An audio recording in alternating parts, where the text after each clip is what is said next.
Hello all. Today we are going to discuss NDA physics questions from NDA previous year questions from the year 2020.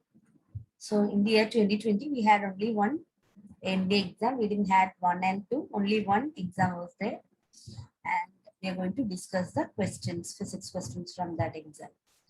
So see the 74th question, which is the first question of physics.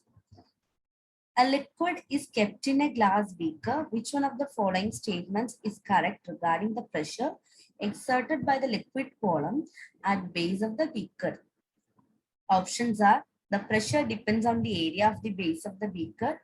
The pressure depends on height of the liquid column. The pressure does not depend on the density of the liquid.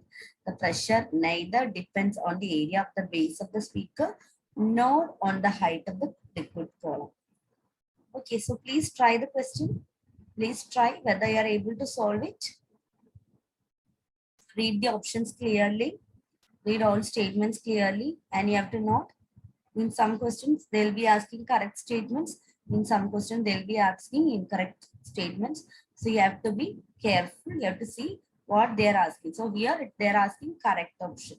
So please read all the options and find out the answer.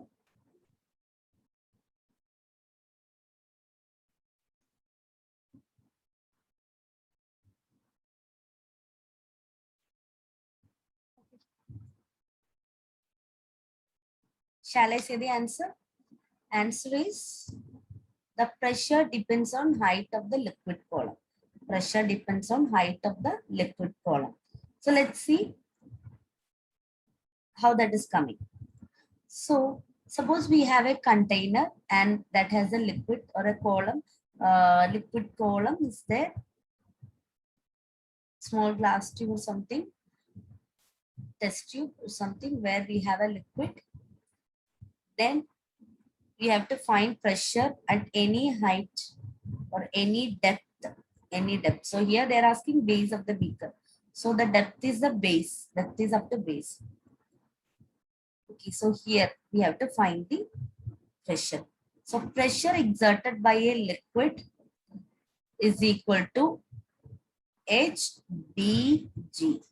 Pressure is equal to HdG, where H is height of the liquid column, or we can also say depth of the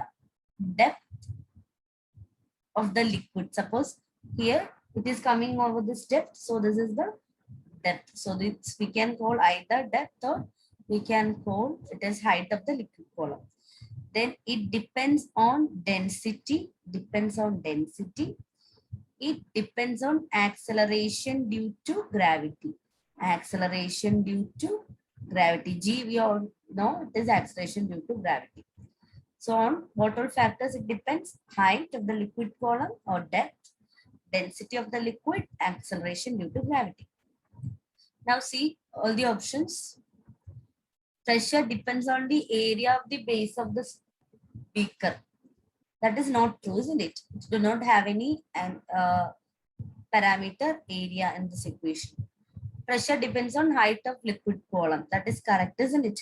It depends on height, so that is a correct option. Pressure does not depend on density. That is wrong, isn't it? Because it depends on density. They are saying it is not depending on. Now the pressure neither depends on the area nor on the height of the column. It does not depend on the area, but it depends on the height of the liquid column. Okay, so that is the answer. Answer here is option B. The pressure depends on height of the liquid column. Okay, so please note down this equation. So this question is completely based on this equation.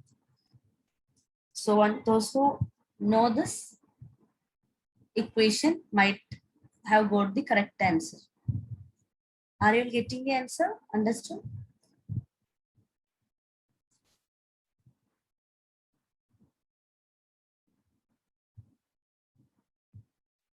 So what are the conclusions? What are the conclusions that we can write from this question? As the depth increases, isn't it? So if this is whether suppose it is at this position D1, Suppose this is at position D2, where will be more pressure? It will be obviously at D2 because it is more deep, isn't it? So if the depth increases, pressure increases. And if the density of the liquid increases, then also pressure increases. Okay, so please note down that also. If depth increases, pressure increases. If density increases, then also pressure increases. Then at a given depth means same depth. At a given depth, we have pressure same in all directions. Pressure same in all directions. At a given depth, pressure is same in all directions. At a given depth, pressure is same in all directions.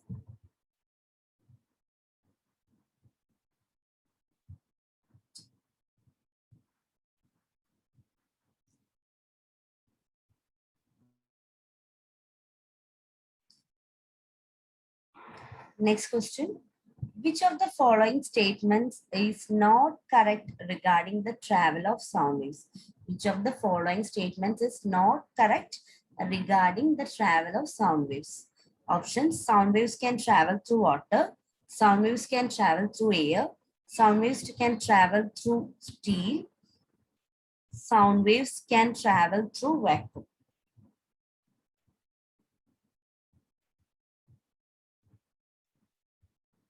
Please try. Please try everyone and tell me the answer. So the correct answer for this question is sound waves can travel through vacuum. So correct answer in the sense they're asking not correct statement. So not correct statement in this is sound waves can travel through vacuum. So see, sound wave is a mechanical wave. Sound wave is a mechanical wave. So what is the meaning of mechanical wave? Mechanical wave is a wave which requires a medium to travel. Okay, so sound wave is a mechanical wave. It requires a medium to travel. So obviously it can travel through water, it can travel through air, it can travel through steel. That means sound wave can travel through solid, it can travel through liquid, it can travel through gas. Okay, so sound wave can travel through all these mediums, but it cannot travel in vacuum. If there is no medium, if it is evacuated, sound wave cannot travel. But they are saying it can travel. So that is the incorrect statement. So option D is the incorrect statement. Okay. Now, how sound is getting propagated? Sound is getting propagated through a medium, through the particles of the medium. Okay, sound is getting propagated through the particles present in that medium. So if no particles are there, that means if the medium is a vacuum, there are no particles, then sound waves cannot propagate. So that is the reason sound wave cannot travel in vacuum, because it requires particles.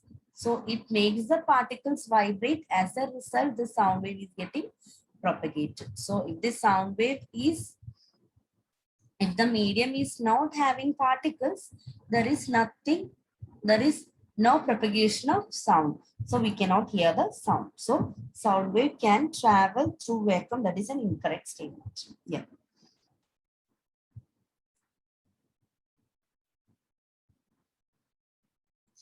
Next question.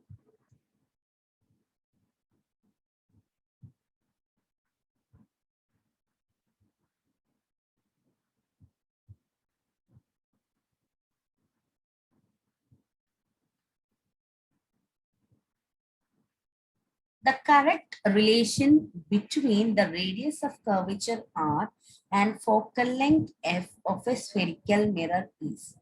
correct relation between radius of curvature R and focal length F of spherical mirror is?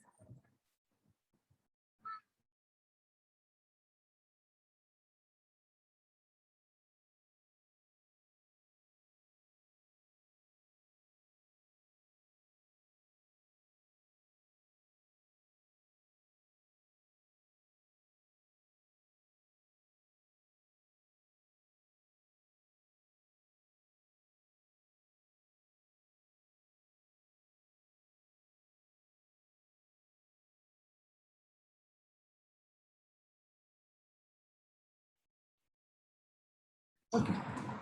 So what is the correct relation? Correct relation is R is equal to 2F. R is equal to 2F. That is a correct relation. Okay. So let's see what is R, what is 2F, etc.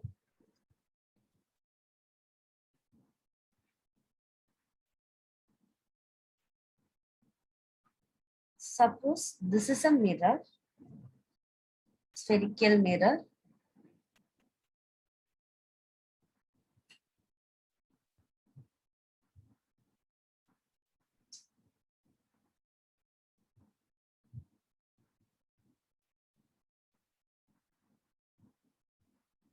So this type of mirror is called concave mirror because it is curved inward. Okay. So the center of the mirror, reflecting surface of mirror, that is known as pole. The center of the reflecting surface of mirror is known as pole.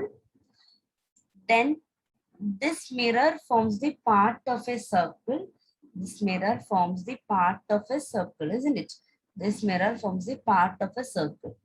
And the center of that circle is known as center of curvature. The mirror forms the part of a circle whose center is known as center of curvature. C, center of curvature.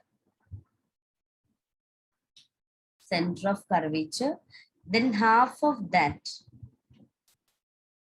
is principal focus. Half of this distance, that is, this is the center and this is the radius of curvature, radius from pole P to C, that is a radius of curvature, half of the radius of curvature, that is principal focus, that is this point which is located at half distance of the radius of curvature.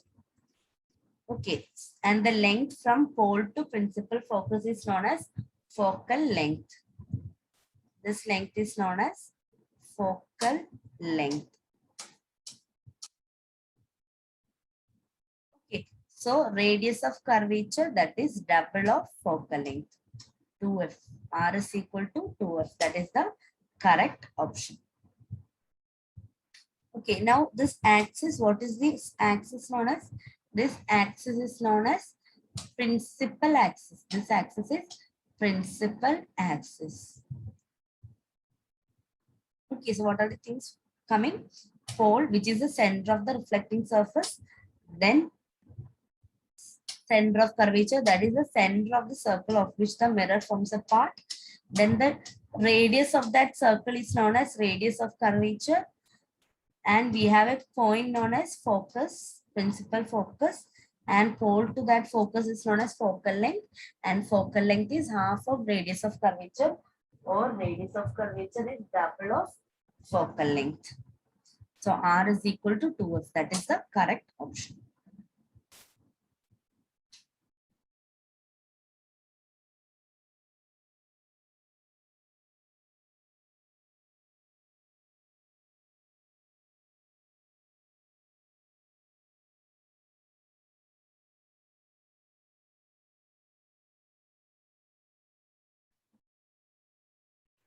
So option B is the correct option.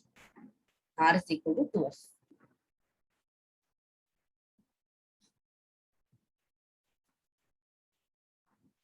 Let's see the next question.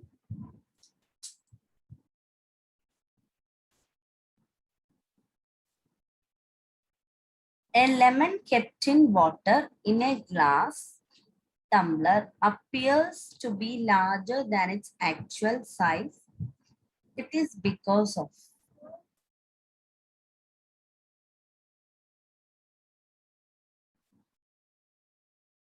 The options are reflection of light, scattering of light, refraction of light, polarization of light.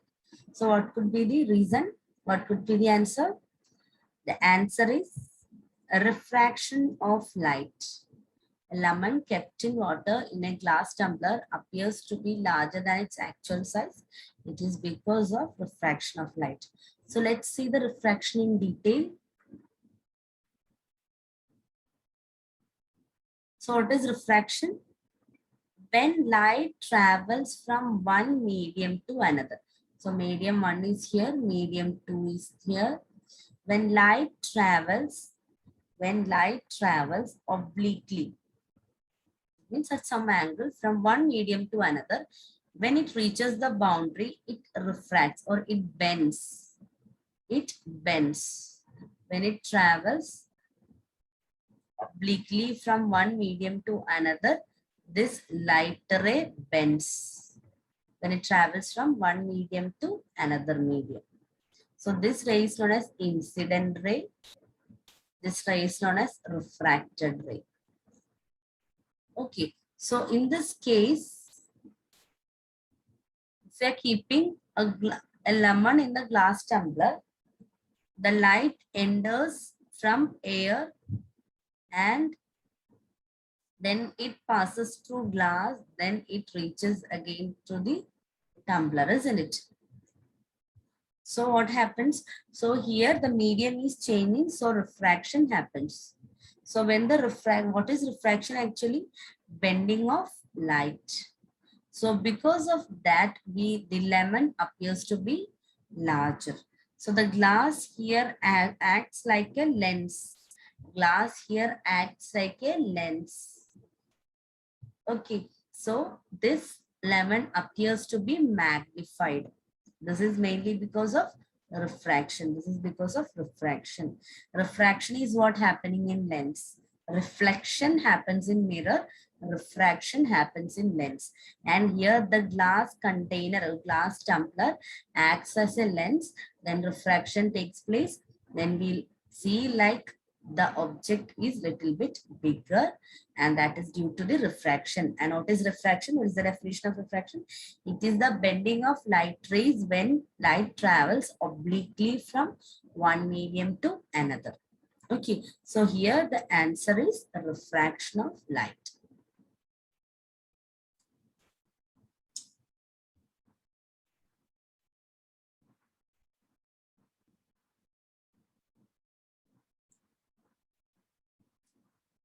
So the answer is refraction of light, option C. Let's see the next question.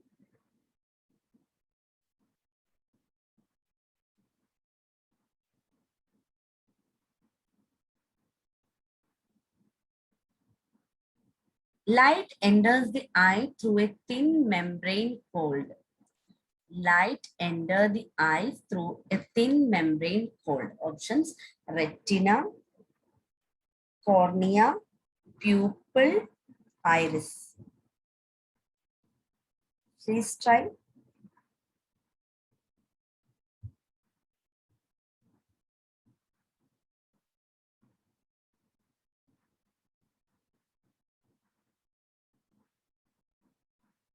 So what is the answer? Answer is cornea. Answer is cornea. Okay, so let's have a detailed look on the parts of human eye.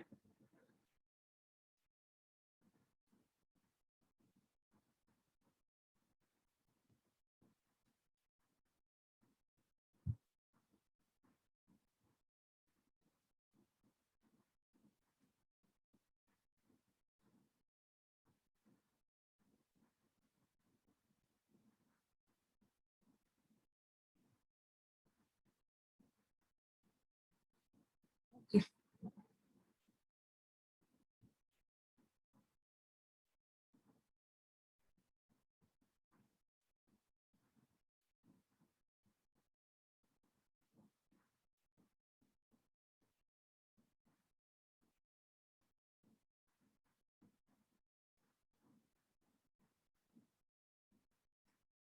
Okay. So first of all, we'll see what is cornea. The answer for our question, that was cornea, isn't it? So cornea, the transparent, the front transparent part, this part, that is cornea. Okay, so it is a thin part through which light enters. It is a thin part or thin membrane through which light enters our eye. So it is a thin membrane through which light enters our eye. So that is cornea. Next, we have iris and pupil. Iris and pupil. Okay, so here we have lens. Here we have lens. It's a convex lens. Then here we have iris and pupil. Okay, iris is a muscular tissue. Iris is a muscular tissue. Iris is a muscular tissue that helps in opening and closing of the pupil. Okay, so iris is a muscular tissue that helps in the opening and closing of pupil. Okay, so there is a part, there's a small opening through which light enters. That controls the amount of light enters. There is a small part known as pupil, small opening known as pupil, that controls how much eyes need to be entered to the eye. Okay, so that is pupil. And the size of the pupil is controlled by a muscular tissue, that is iris. Okay, so iris controls the size of the pupil. Pupil is an opening. Pupil is an opening through which, and that helps in controlling the amount of light entering the eye. Okay, then behind that we have a lens. And what kind of lens it is? It is a convex lens. Okay, and this lens is held in position with the help of ciliary muscles. Ciliary muscles. Ciliary muscles keeps the lens in its position. That is ciliary muscles. Then, how does our lens adjust? It becomes thinner to focus distant objects. So this lens becomes thinner. When does it become thinner? To focus distant objects. And it becomes thick to focus nearby objects. It becomes thick to focus nearby objects. It becomes thin to focus distant objects. Next, we have a retina over here. We have a retina. What is retina? Retina is the screen. Retina is the screen on which the image is formed. Okay, it is a light sensitive layer. It is a light sensitive layer. Light sensitive layer. It is mainly having nerves, nervous tissues or nerves. It is mainly having nerve cells. Okay, and this is a screen on which the image is formed.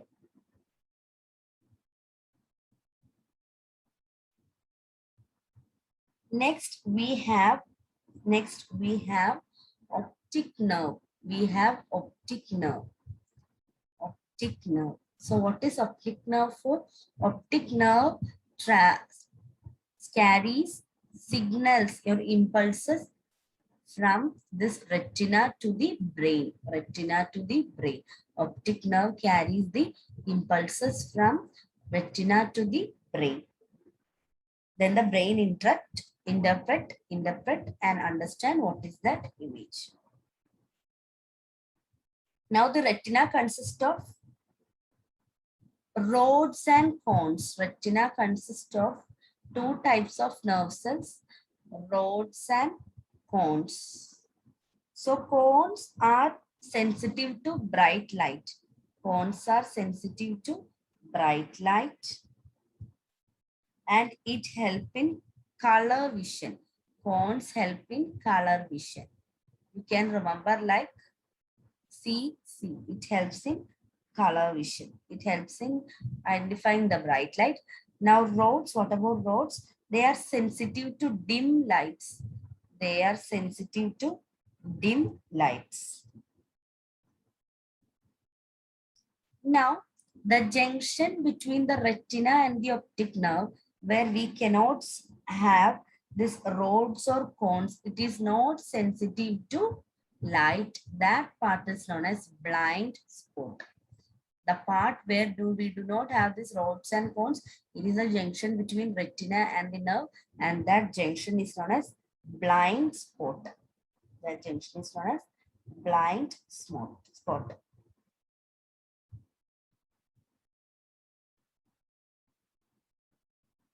So our human eye lens is similar to the convex lens. Okay, it is similar to working of a convex lens. So those are the parts of human eye. So here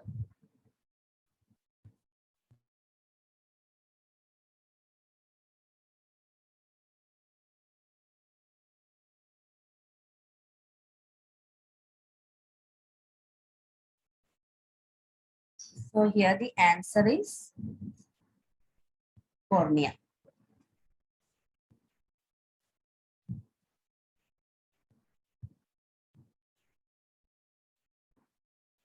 Next, let's see the next question.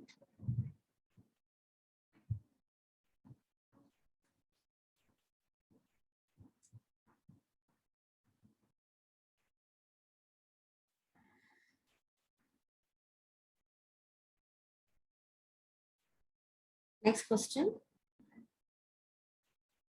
Name the scientist who first used a glass prism to obtain the spectrum of sunlight. So we have the option C.V. Raman, Lord Rayleigh, Isaac Newton, S. Chandrasekhar. So what is the answer? Yes, the answer is Isaac Newton. Isaac Newton. So Isaac Newton first used a glass prism to obtain the spectrum of sunlight. Okay. So let's see details. So this is a glass prism. When we are passing a light or sunlight through it, what happens is it will undergo refraction at this boundary. Then when it comes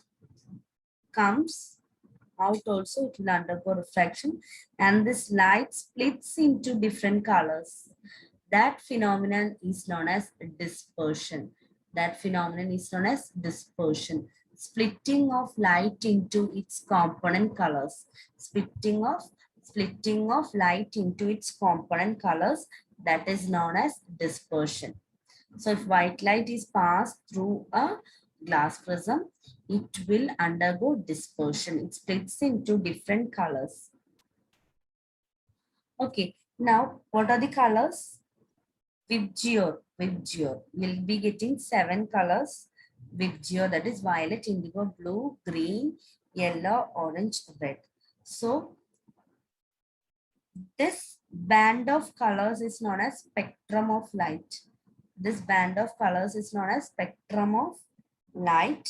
It was discovered by Isaac Newton, and he told that light is made up of 7 colors.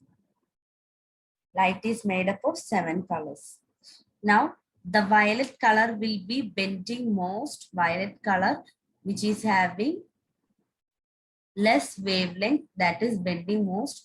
Red color, which is having more wavelength, that bends least.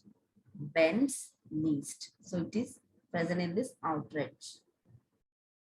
Okay. So that is dispersion.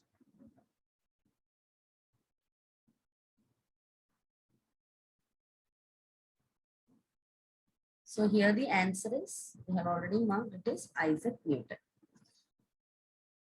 Okay. So let's see the next question.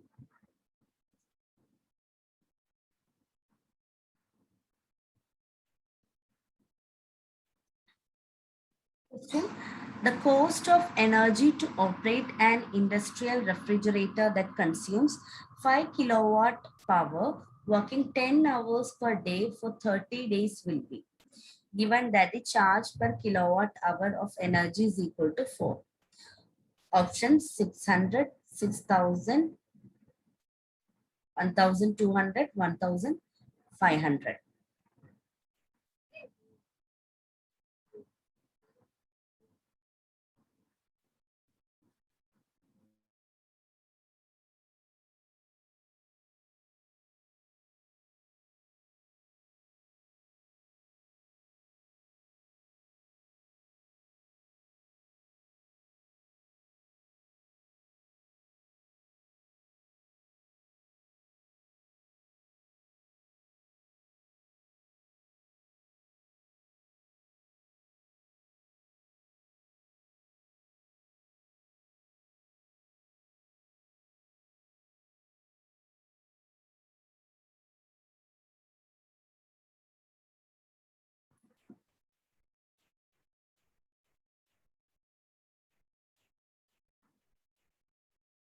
So we know here we have to find the cost of energy. So we have to first find the energy.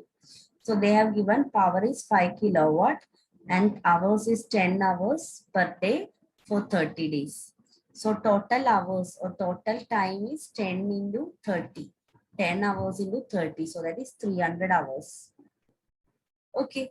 So we have to find this in kilowatt hour because here for kilowatt hour they are saying the amount is 4 rupees. Isn't it? So energy is equal to how much kilowatt? 5 kilowatt into hours is 300 hours. 10 into 30, 300 hours, isn't it? So it is 1,500 kilowatt hour. So 1,500 kilowatt hour is the energy and we have to find the cost, isn't it? So cost for 1 kilowatt hour is 4. So for 1,500 kilowatt hour, cost is equal to 1,500 into 4. So that is 6,000. So the cost is 6,000 rupees. Okay. So why I'm using this equation, why I'm multiplying power into time here, kilowatt, that is power, no? 5 kilowatt is power. Then time, that is 300 hours. Why I'm multiplying power into time? We know that work is equal to, work by time is equal to power. So work is equal to power into time. So work is nothing but here in the form of energy, heat energy. So energy, we can write it as power into time. Now power already given in kilowatt, so no need to convert that to kilowatt. It is already in kilowatt into time, that is 300. So cannot take 10 hours because every day 10 hours, so 30 days it is 300. So 5 into 300, which is 1,500 kilowatt hour. That is the energy, and for each kilowatt hour it is 4. So it is 1,500 into 4, 6,000 rupees. Okay.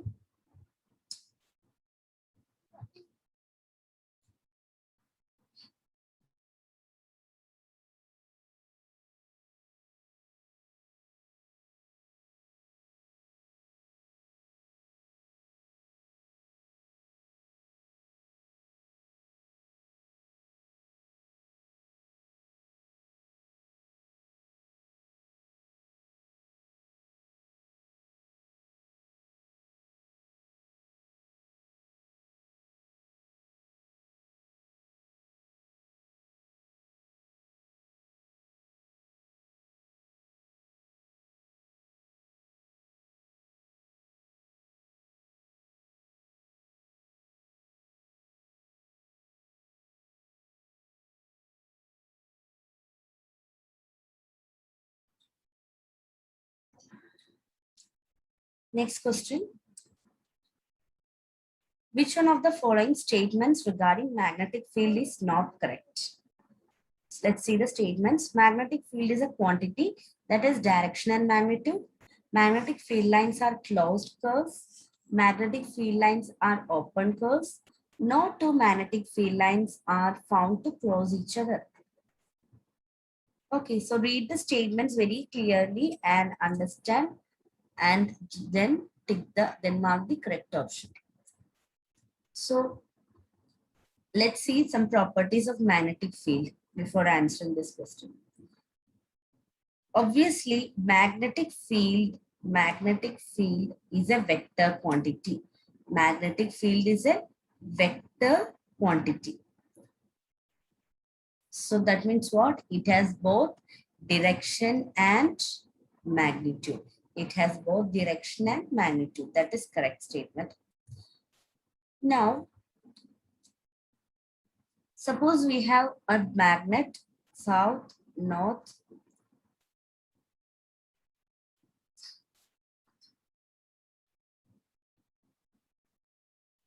there will be magnetic field lines around that. There will be magnetic field lines around that, and these magnetic field lines will be closed curves. Magnetic field lines will be closed curves. Magnetic field lines will be closed curves. It will not be open curves. So magnetic field lines will be closed curves. That is one point. So they are not open curves, they are closed curves. Then another thing, this magnetic field lines never cross each other. The magnetic field lines never cross each other. That means what? They will never cross each other. If they cross each other, what is the meaning? There will be two directions at that point. So that is wrong. So magnetic field lines never cross each other. That is also a correct statement, isn't it? So magnetic field lines never cross each other. Now we'll come back to our question. So which of the following statement is not correct? Magnetic field is a quantity that has direction and magnitude. That is a correct statement. Magnetic field lines are closed curves. That is a correct statement. Magnetic field lines are open curves. That's a wrong statement. No two magnetic field lines cross each other. So that is also correct statement. So the incorrect statement or not correct statement is option C. Option C.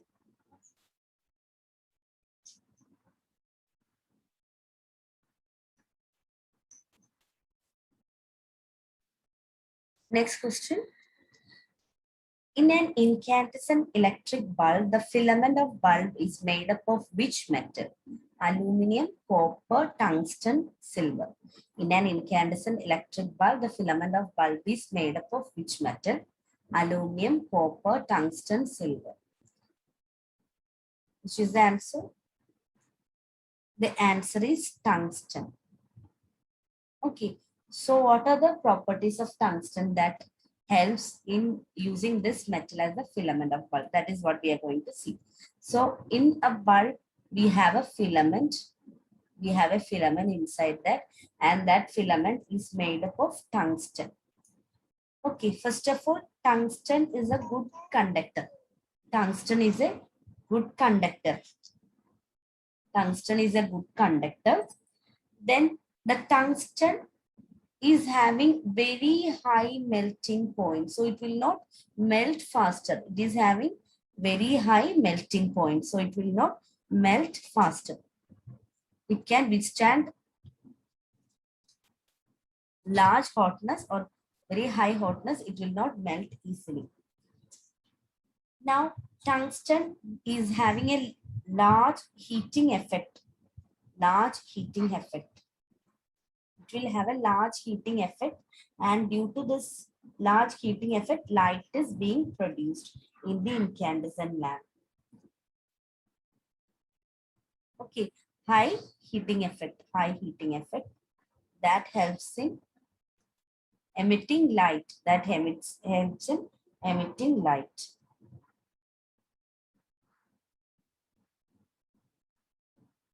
Okay, so that makes tungsten a very good metal for being used as the filament of the bulb. So what are the properties? Properties is tungsten is a very good conductor. It is having a very high melting point. It has ability to get hot, red hot, and release and give out light. Okay. So other than this one, additional information, in the electric bulbs, we fill the electric bulbs or the space in the electric bulb with inert gases to withstand or to increase the life of the filament. To increase the life of the filament, the bulb is being filled with inert gases. Okay. So the answer is option C. Next question. Two equal resistors R are connected in parallel and a battery of 12 volt is connected parallel and a battery of 12 volt is connected across this combination. A DC current of 100 milliampere flows through the circuit as shown below. You have to find the value of R. They have given the options 120 ohm, 240 ohm, 60 ohm, 100 ohm. Okay. So let's do it. See here, two resistors are connected in parallel. So if two resistors are connected in parallel, if they are equal resistors and there are two resistors, what will be the effective resistance? That will be R by 2. So if n equal resistors are connected in parallel, then their equivalent resistance, total resistance will be R by n. If equal resistors are connected in parallel, if there are n equal resistors, if they are connected in parallel, then the total resistance will be R by 2. Total resistance will be R by 2. So in this case, we can take this as R by 2. The effective value, total value of this is R by 2 because two equal connected in parallel. If there are three equal connected in parallel, it will be R by 3. If there are four, it will be R by 4. So if equal resistors are connected in parallel, total resistance will be R by N, where N is number of resistors. So here it is R by 2. Okay, now we have current they have given, voltage they have given. So we know that V is equal to IR, Ohm's law. So 12 is equal to I is 100 milliampere. So milliampere means into 10 raised to minus 3. To convert that into amperes, into R becomes R by 2. Isn't it? So 12 is equal to 100 raised to minus 1 into R by 2. So if we take 2 to this side, 24 is equal to 10 raised to minus 1 into R. R is equal to 240. R is equal to 240 ohm. R is equal to 240 ohm. That is very easy question. Equation was V is equal to IR, Ohm's law. The equation of Ohm's law.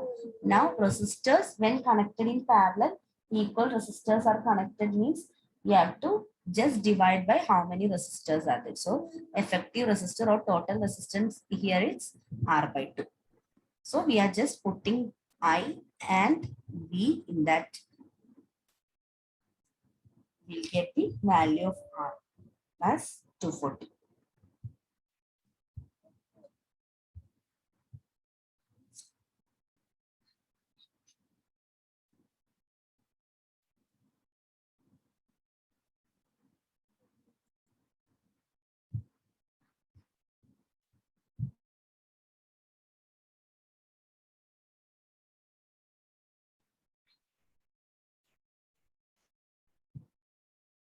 Next question. So here the option was option B, 240. Okay. Next question. Which one of the following is not a unit of energy? Not a unit of energy. So which is the answer? Not a unit of energy. See, first option, joule. Joule is obviously unit of energy. Watt hour. We have studied kilowatt hour. That is a unit of energy. So watt hour is also unit of energy. Newton meter. So Newton is for force. Meter is for distance. F into S. So work is equal to work is F dot S, isn't it? Work is having unit joule. Okay, so that can be a unit of energy where work and energy are more or less same. Energy is nothing but capacity to do work. Next is kilogram meter per second square. kilogram. Kilogram, that is mass, isn't it?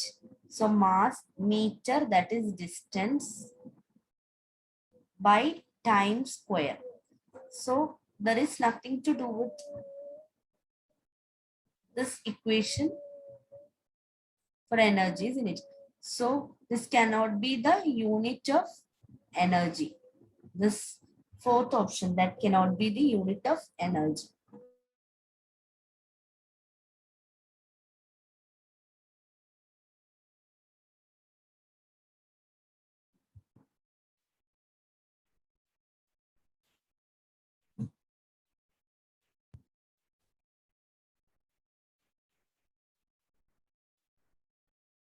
So here, joule is a unit of energy. Whatever is a unit of energy, Newton meter is a unit of energy, which is not. That is option D. Option D, kilogram meter per second square is not a unit of energy. So the answer is option D. Next question we'll see.